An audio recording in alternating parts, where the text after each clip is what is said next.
Once upon a time in a faraway land, there lived a poor but kind woodcutter. He was known as Ali Baba, and his days were spent providing for his family. One day, while he was hard at work, he heard the thundering sound of approaching horses. Fear gripped him.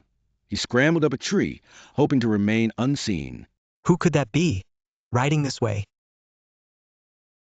From his vantage point, the young man saw 40 thieves riding toward a massive rock. The leader of the group stepped forward, his voice booming across the clearing. Open sesame. To his utter astonishment, the rock magically moved aside, revealing a hidden cave filled with glittering gold, sparkling jewels, and untold treasures. The thieves disappeared inside. After what seemed like an eternity, the thieves emerged from the cave and rode away. The young man, heart pounding, cautiously approached the rock. Open sesame. The rock slid aside just as before. He took only a small bag of gold, enough to help his family.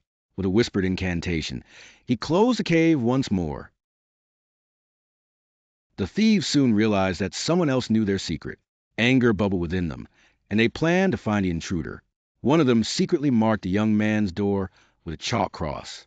The intention was to return at night and deal with the one who had trespassed. But little did they know, someone was watching. Morgiana, a sharp and loyal woman, noticed the mark. Understanding the danger, she devised a plan to protect the young man. She went out and marked all the other houses on the street in a similar way. This should confuse them. Her quick thinking might save them all. When the thieves returned, they were completely bewildered. Every door had the same mark. Their plan was ruined. Which one is it? They all look the same. Frustrated and defeated, they retreated into the shadows.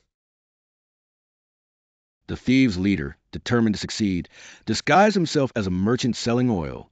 He arrived at the young man's house with 40 large jars, each concealing a thief. Good sir, I offer you fine oil at a fair price. Welcome to my home. But Morgiana was observant. She noticed something peculiar about the so-called merchant. Quietly, she checked each jar and discovered that the containers were not filled with oil. They contained thieves. They're hiding in there. Thinking swiftly, she tightened the lids on each jar, trapping the thieves inside. Their plan was about to backfire. She calmly warned the young man, and together they thwarted the thieves' plot. The thieves were trapped inside the jars. They are contained, but we must be vigilant. Thank you for your cleverness. Once again, the cunning thieves were outsmarted. A few days later, the thieves' leader returned, hoping to deceive the young man one last time. He was welcomed to dinner. It is a pleasure to dine with you. But she recognized him instantly.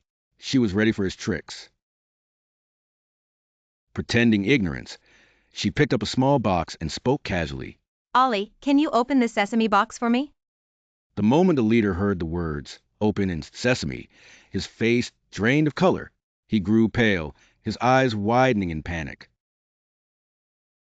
The young man noticed immediately that something was amiss.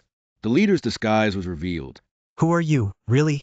The thief tried to flee, but was too late. He was caught before he could cause any harm. Once again, the thieves failed. You won't trick anyone else. Your game is over. The thief was now brought to justice. Thanks to Morgiana's cleverness and the young man's courage, they lived a comfortable life, always vigilant and grateful for their good fortune. And so they lived, always helping those in need.